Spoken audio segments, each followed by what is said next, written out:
I think of the life of the miner who must work all his day underground, where his lamplight is all that will shine there, and it's dark and it's damp all around.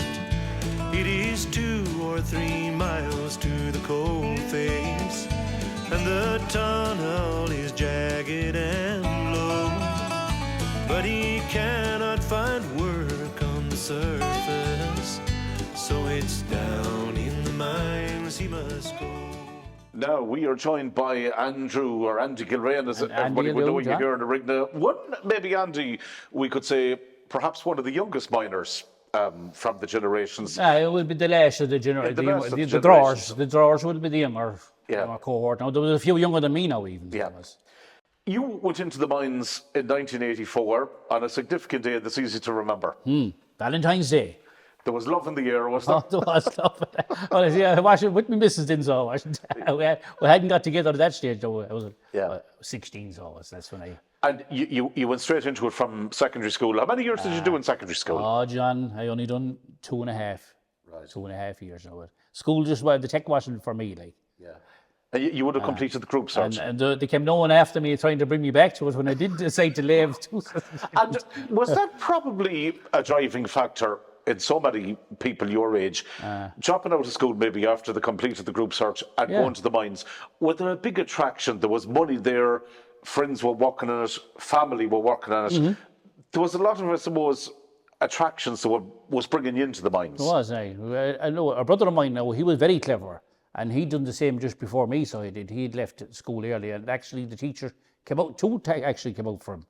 Jimmy Costa came out for him, and I think Brendan Canning came out for him. They were the teachers at that time in the tech, and he wouldn't go. He had that much of the pit. Once he got the taste of the money, there was no going back to school. Even though they said he'd be a teacher if he had gone back, like he was that good, like, you know. Right. But no, the draw the money and the hit and the freedom, I suppose it was freedom too. Yeah. Was it a pity, Angie? You know, when the mines did close, was it a pity that there wasn't maybe some form of a link to education, like night classes or something like that? I know when the mines closed, I went on a FOSS course. No, that's what I was. That's what I went into now. Yeah. It was in Dumshambo, so it was. It was a woodwork and a building FOSS scheme, so that's what I did after the mines. And from having there was never anything about education or anything like that. Like there was a clamour all right at the time, like, you know, there's a coal, not dole, and there's everything like for that close. Yeah. You know, but it was only going to go one way anyway. So they were after the government into support. Now maybe they didn't, but I didn't know about it, like, but they gave them kind of schemes anyway for men to get back into routining and getting back into work and stuff like that. Yeah. So that was good, like. From having worked over 6 years in the mines at that stage, how difficult was it to adjust into other jobs after? I didn't find it too bad. I suppose maybe because I was still young. I was still only 22. Yeah. And there was lucky enough there was a recession now in the late 80s now, so there was just after there was a good recession on then, and we were lucky it never really affected the Rigna because we had them work in the mines, where it affected maybe other parts of the country and cities, like, you know.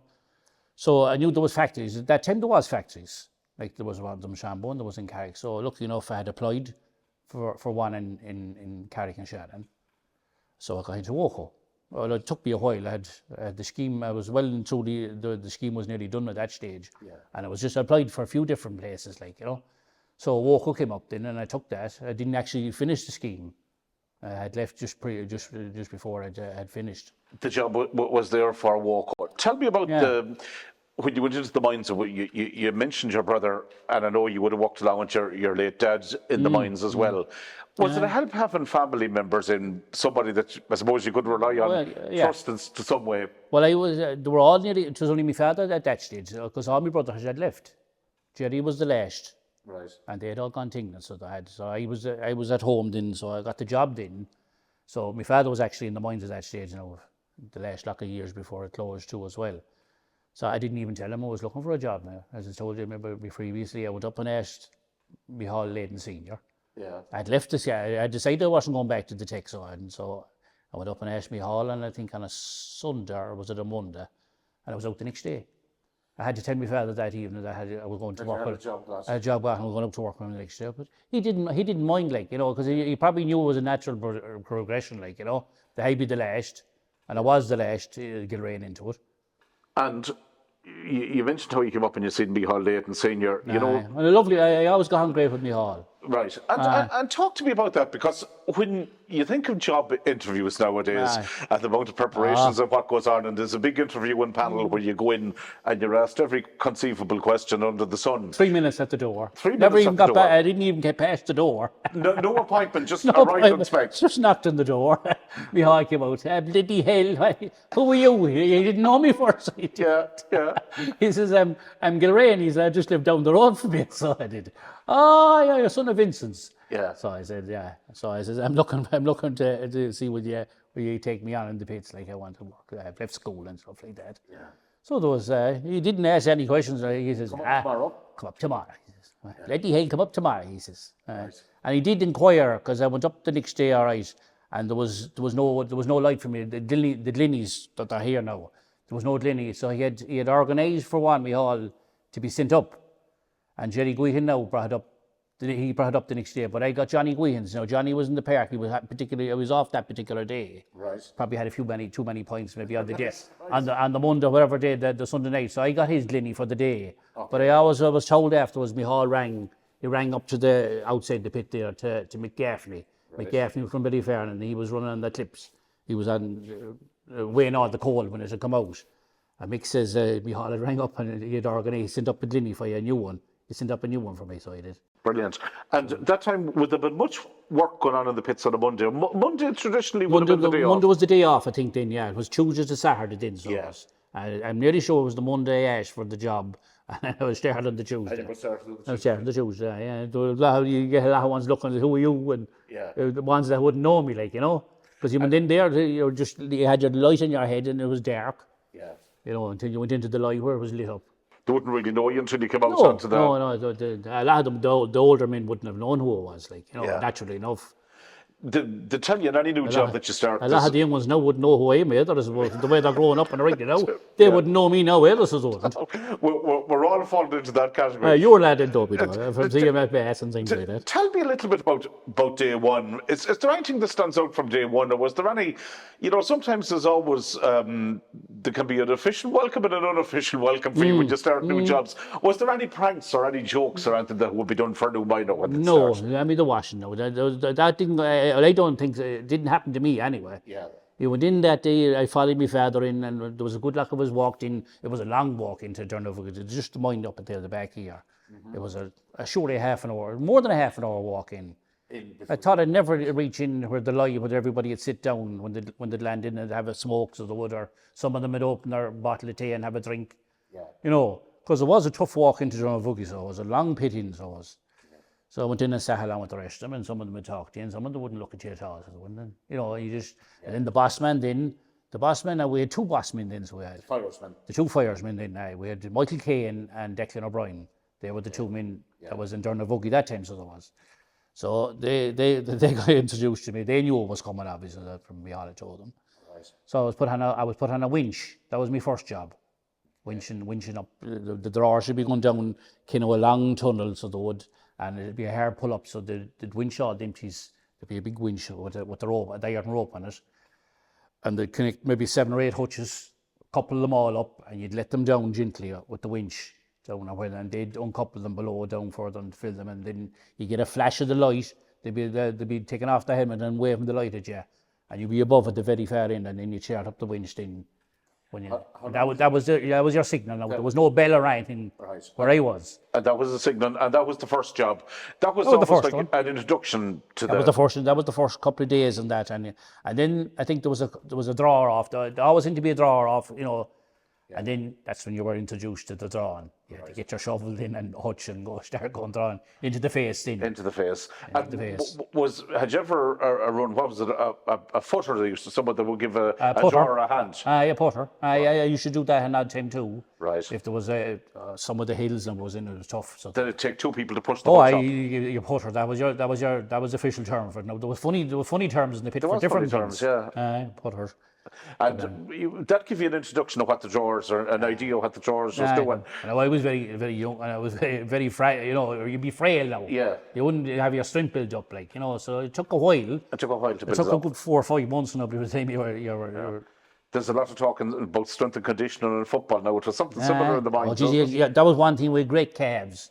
Yeah. The backs of your legs from pushing. Pushing, And holding. You were either going downhill, holding, or you were pushing uphill. So you had mighty calves in the backs of your legs. Yeah. You know. How difficult was it to be pushing one of these hutches and coal up a hill? The iron hutches now, that's a wooden one, yeah, but there were iron hutches now. Yeah. There was wooden hutches years ago, but they were all gone. It was all like that type of hutch there, only it was an iron hutch. Iron hutch. Aye. What weight roughly be in it? I don't know, they'd be 100 weight anyway. They were heavy enough, like, you know. Yeah. The time you put another 600 or 700 of coal into it as well, and then the slates was even heavier. Hutch of slates. That was I'd say, well over the, I don't know what you call it now, if they over 1,000, 1,100 kilos maybe or something. They were very heavy anyways. Right. Did you ever see any? And they they used to come off the rails, and then you'd have to be leaving. And I see there the schnivels. Yeah. That was another term for a bit of timber or a bit of steel to hold you going down the hill. Right. You'd stick a schnivel in for a bit of a break. And and you'll be howling it back as well. If they came off the rails, Which they did often, so they did. what happened? You had to try and horse it on. You horse it on yourself if you could. And there might be a drawer coming up, be another drawer coming up, so there would. Yeah. And he'd had to cope out your way because there was only a single row. If you were on a double slope, you had two sets of rails. So you'd be blocking. But if you were on slope, then there was only one set. So it depends if there'll be 6 or 7 or 8 tunnels off a slope, and there'd be all sorts of drawers. So if you were coming out with a hutch, there'd be the drawers coming in with empties. They'd be coping off the rails to get out of your way. So if you didn't come off, and there'd be always someone coming along to give you a hand. To horse it on. Right. Horse it on again. And get you going again. Yeah, get you going again, aye.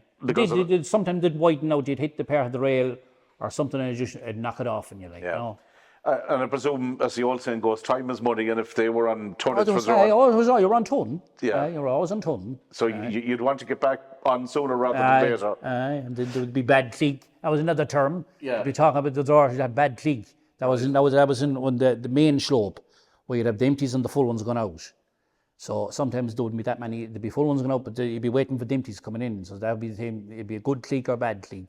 Right. And you'd have to wait your turn. When you go with your hutch into the main road, then there could be 10 or 15 drawers. There was loads of drawers, like, you know. So you had to count who was in front of you. Right. When you land out to the slope, you'd be saying who's waiting on a hutch. Yeah. They'd be waiting on the cleek to come in the hutches, and you go by turn. And then they used to the rows would take place too, because someone would try and take your turn. That used to go on too. Okay. When you're a young drawer, now their cuter bucks would be trying to say I was ahead of you, and they go for the hutch. Yeah. So that's when the row would take place in. There should be not battles they used. Right. How serious did the battle get? We'll never get. No. Well, I remember there was one particular time I took on a fella. God rest him now, he's not around anymore. But he done a Bruce Lee on me, so I went across his head. So there was a bit of toshling going on, but I lost out anyway. I ended up in my arse and across. He just caught me and he flung me.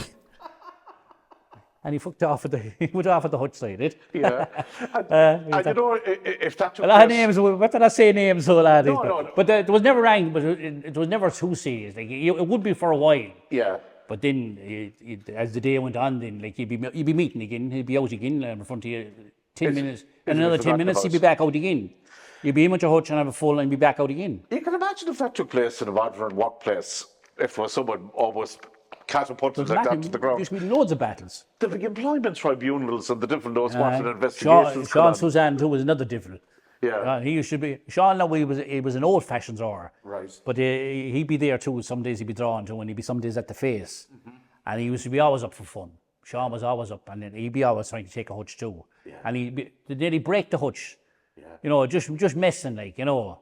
Yeah. And that was fun. Like, Sean used to be very good at that crack. Like, yeah. Right.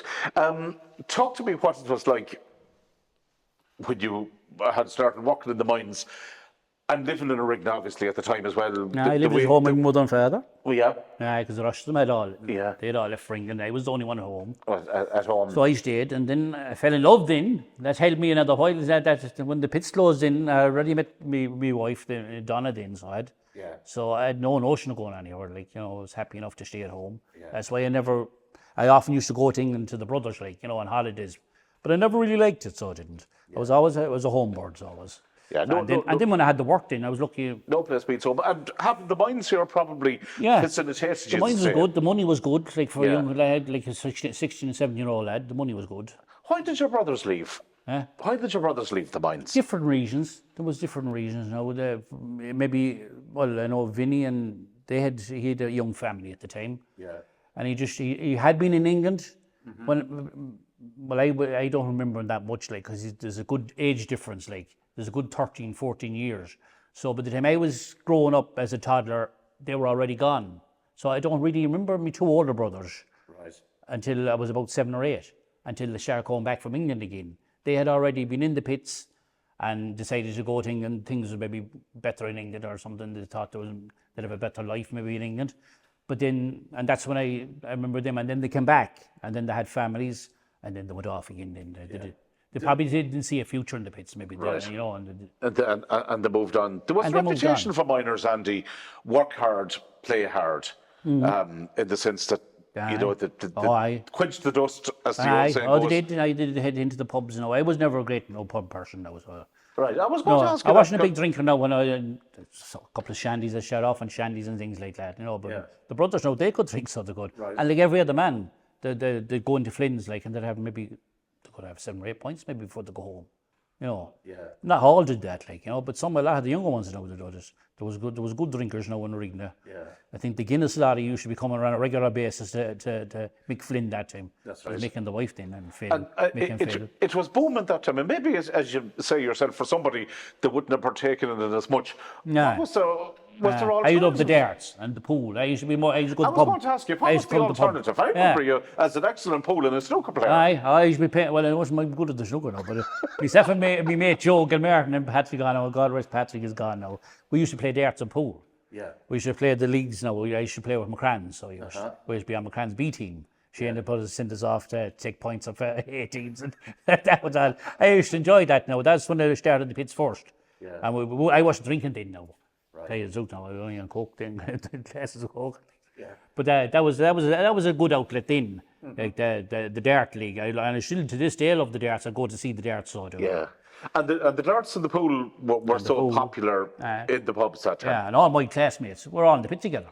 Yeah. They all left at time. There was a few behind Heron, Billy left, and then I left, and then Cathal Daly, you know, Sean Daly got arrested him, Patrick Cano got arrested him, Joe Martin, John McManus, Moslin, they're all, a lot of them, you can see a lot of them there. Like some of them lads now from Kieran too as well, they went early and the brother. Yeah.